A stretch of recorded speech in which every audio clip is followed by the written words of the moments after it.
kami hadir dengan laporan langsung mengenai bencana alam yang melanda kawasan Jati Padang, Jakarta Selatan. Hujan deras yang mengguyur sejak dini hari tadi menyebabkan wilayah ini kembali terendam banjir dengan ketinggian air mencapai 50 hingga 100 cm di beberapa titik. Banjir mulai merendam pemukiman warga sekitar pukul 3 waktu Indonesia Barat. Tingginya curah hujan serta buruknya sistem dinamisme menjadi penyebab utama meluapnya aliran kali pulau yang melintasi kawasan Jati Padang. Air yang datang tiba-tiba membuat sebagian warga tidak sempat menyelamatkan barang-barang mereka. Hingga pagi ini, lebih dari 150 warga terdampak.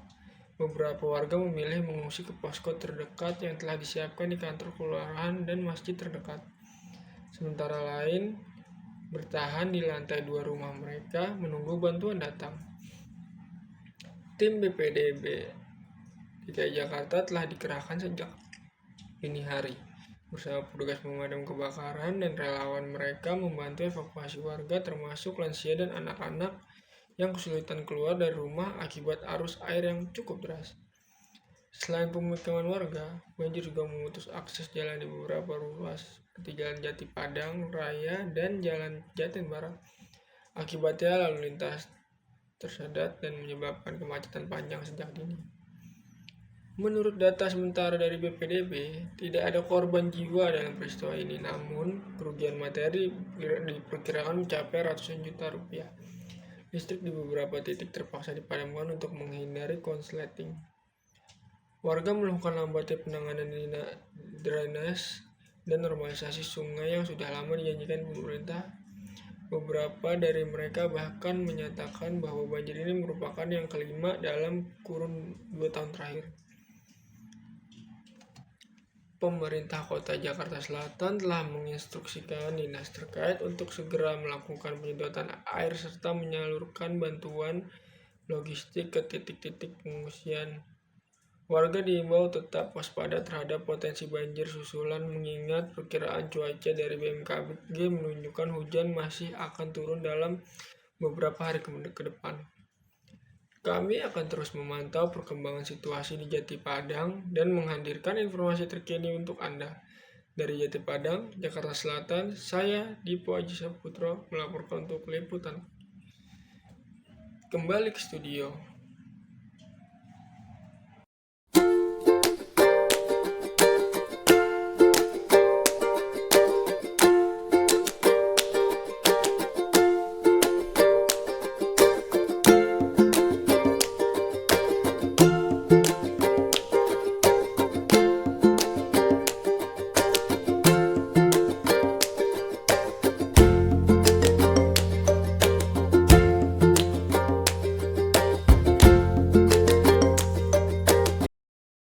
Selanjutnya, kemacetan parah kembali terjadi di kawasan Jakarta Selatan, tepatnya di Jalan Raya Ragunan.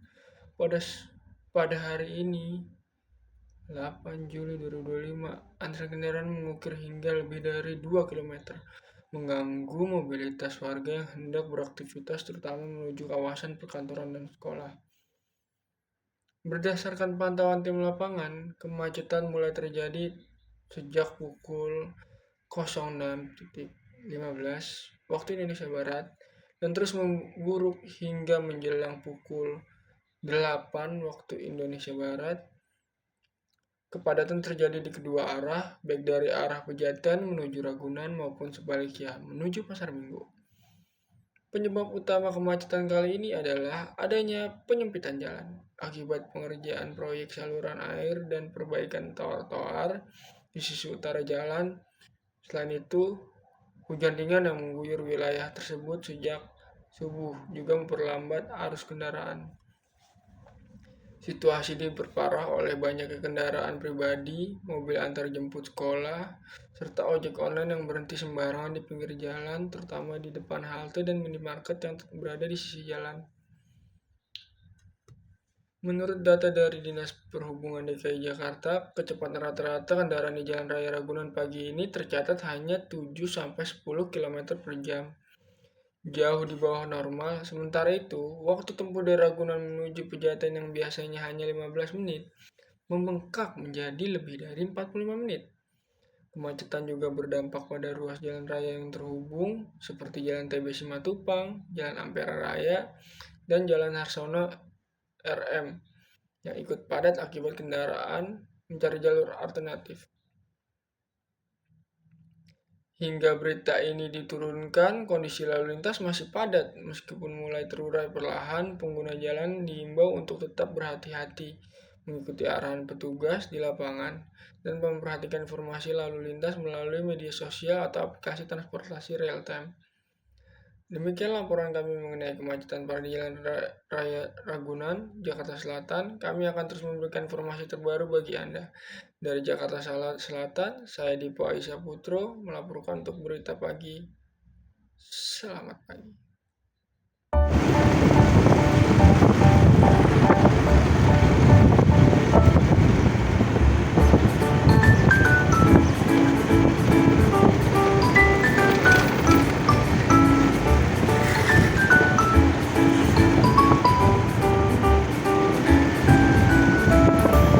Selanjutnya ada euforia konser Local Fest 2025 di kawasan lapangan baseball Senayan berubah menjadi pemandangan memprihatinkan. Pada hari Minggu, petugas Dinas Lingkungan Hidup DKI Jakarta Selatan mencatat sekitar beberapa banyaknya sampah didominasi gelas plastik sekali pakai, kemasan makanan, serta karpet alas penonton menumpuk di area festival. Tak lama setelah penampilan penutup usai pukul 23.45 waktu Indonesia Barat.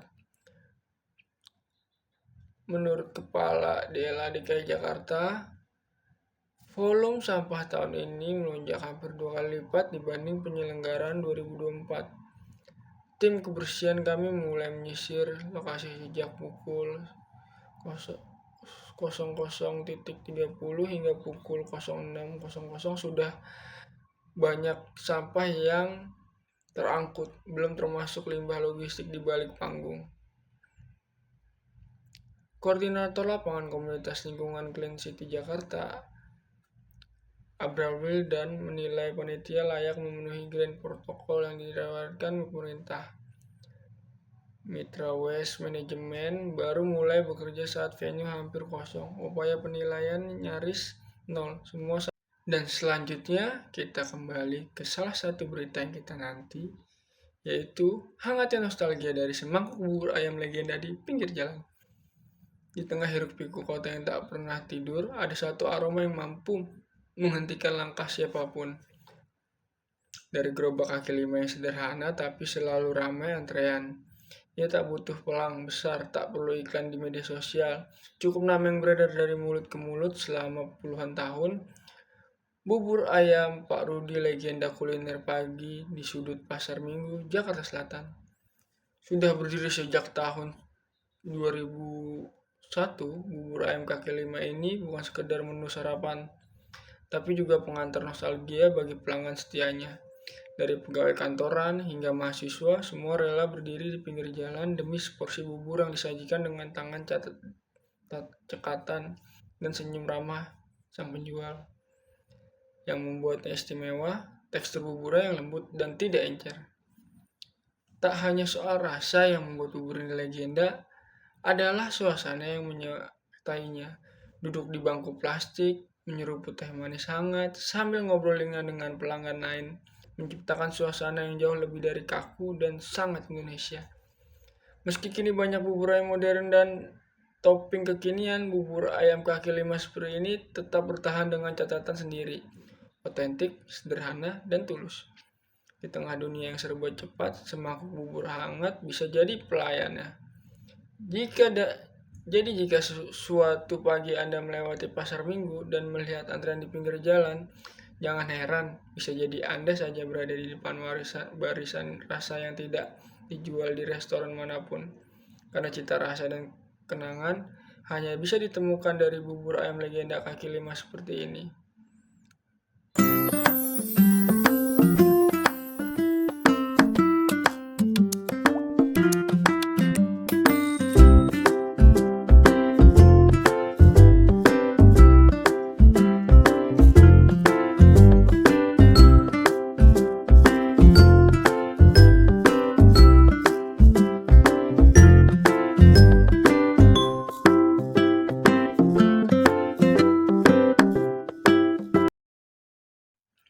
kembali ke acara Local Fest. Semangat musik lokal bergema di Local Fest. Ariel Semana jadi magnet penonton. Jakarta kembali bergema oleh semangat musik lokal lewat gelaran Local Fest. Akhir pekan lalu, festival yang digelar di area terbuka Senayan ini menjadi panggung perayaan bagi para pelaku industri kreatif, musisi lokal, dan ribuan penikmat musik tanah air. Dan dari siang hingga malam, antusiasme pengunjung tak surut meski cuaca sempat mendung. Ribuan anak muda memedam venue, menikmati sajian dan tenan kuliner kekinian, brand lokal kreatif, hingga tentunya panggung musik yang menjadi pusat perhatian. Namun dari sekian banyak penampil, sorotan paling besar mengarah pada Ariel Lesmana, vokalis dari grup 420 yang baru saja hiatus, tampil sebagai bintang tamu spesial di malam puncak. Ari muncul dengan gaya khasnya, sederhana, santai, tapi penuh karisma. Saat membawakan lagu Mangu, mengalun sorak penonton langsung membahan, tak sedikit yang ikut bernyanyi. Bahkan beberapa terlihat meneteskan air mata, larut dalam lirik dan atmosfer magis yang ia ciptakan di atas panggung. Tidak hanya musik, Local Fest juga jadi ruang berkumpulnya komunitas kreatif dari pelaku seni mural, fotografi, hingga UMKM lokal yang membawa semangat bangga buatan Indonesia. Di beberapa titik pengunjung bisa menikmati workshop singkat, berinteraksi dengan kreator lokal, atau sekedar berinteraksi sambil menikmati senja Jakarta ditemani dengan musik live. Local Fest di tahun ini membuktikan bahwa musik lokal masih punya tempat istimewa di hati anak muda, dan sosok seperti Ariel Lesmana dengan lirik jujur dan kepekaan emosional. Jadi pengingat bahwa musik bukan sekadar hiburan, tapi juga ruang untuk merasa dan terhubung.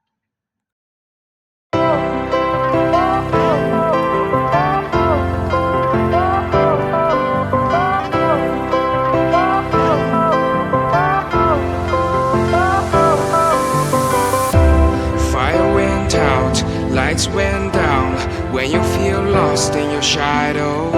Don't feel alone, don't scream so loud. We are living in this cruel world. Broken but strong, gotta move on. You're not a bakery. Selanjutnya, berita sport. Dibekuknya Oxford University 5-1, Indonesia All-Star tetap curi penonton lewat aksi oleh Romani. Indonesia harus mengakui keunggulan tim tamu dalam Liga Persahabatan Indonesia yang digelar di Stadion Madia, Jakarta, Minggu malam 6 Juli. Dalam pertandingan yang berlangsung hadapan ribuan penonton ini, tim tamu asal Inggris tampil dominan dan sukses membungkam Indonesia All-Star dengan skor telak 5-1. Meski kalah telak, laga ini tetap menyuguhkan momen menarik yang menyita perhatian publik. Salah satunya adalah aksi kreatif oleh Romani, pemain naturalisasi asal Belanda, yang sempat melakukan juggling di tengah lapangan di hadapan pemain lawan. Momen terjadi pada menit ke-66 saat Oxford sudah unggul 4-1. Menerima bola di sisi kiri, oleh Romani menunjukkan kepercayaan dirinya dengan melakukan juggling 3 kali berturut-turut, lalu melepaskan nutmeg melewati kaki bek Oxford. Aksi ini disambut tepuk tangan meriah dari penonton, meski sempat memancing merespon keras dari pemain lawan yang merasa dipermainkan. Laga ini merupakan bagian dari program kerjasama pertukaran olahraga antara Indonesia dan Inggris. Meski hasil tidak memihak tuan rumah, pertandingan ini tetap menjadi panggung pembelajaran dan hiburan bagi para penyintas sepak bola nasional. Manajer Oxford FC, James Weller, juga memuji atmosfer stadion dan potensi individu pemain Indonesia. Skor akhir memang berat bagi Indonesia All-Star, namun semangat dan aksi panggung dari oleh Romani tetap menyisihkan kesan tersendiri bagi publik yang hadir malam itu.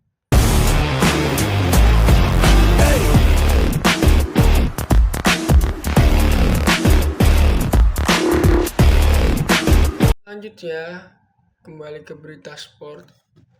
Ajis Calim tumbangkan KKJ di Beyond Combat Showbiz 5, bukti petinju lokal siap untuk unjuk gigi. Sorak penonton memenuhi tenis indoor Senayan Sabtu malam saat laga utama Combat Showbiz 5 mempertemukan Ais Calim, petinju muda berbakat asal Indonesia, melawan KKJ, petinju tangguh dari Indonesia. Pertandingan ini menjadi sorotan utama dalam gelaran tinju bergengsi yang turut diramaikan artis dan selebritis tanah air. Laga berjalan panas sejak ronde pertama. Ais Calim tampil agresif menguasai ring dengan kombinasi jab dan hook kiri yang mematikan.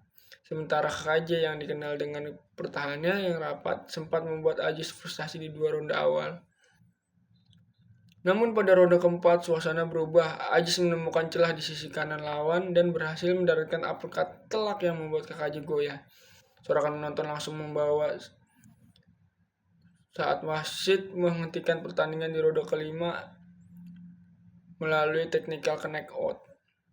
Sementara itu, KKJ mengakui keunggulan lawan dalam konferensi pers singkat. Ia mengatakan bahwa Ais adalah petinju muda yang cepat dan sulit ditebak. Beyond Combat Showbiz 5 bukan sekedar pertandingan tinju, tapi juga menjadi ajang hiburan. Sejumlah musisi papan atas seperti Yonglek dan DJ Wisnu Santika turut memeriahkan acara. Menjadi malam ini perpaduan sempurna antara olahraga dan showbiz. Dengan kemenangan ini, Ais Calim sukses meraih dengan melalui kemenangan poin. Semakin menegaskan posisi sebagai salah satu ringstar dunia tinju Indonesia. Banyak menantikan siapa lawan berikutnya dan apakah Ais akan melangkah ke level Asia bahkan dunia. Dari arena Beyond Combat Showbiz 5, satu hal yang jelas, bintang baru telah lahir dan namanya adalah Ais Calim.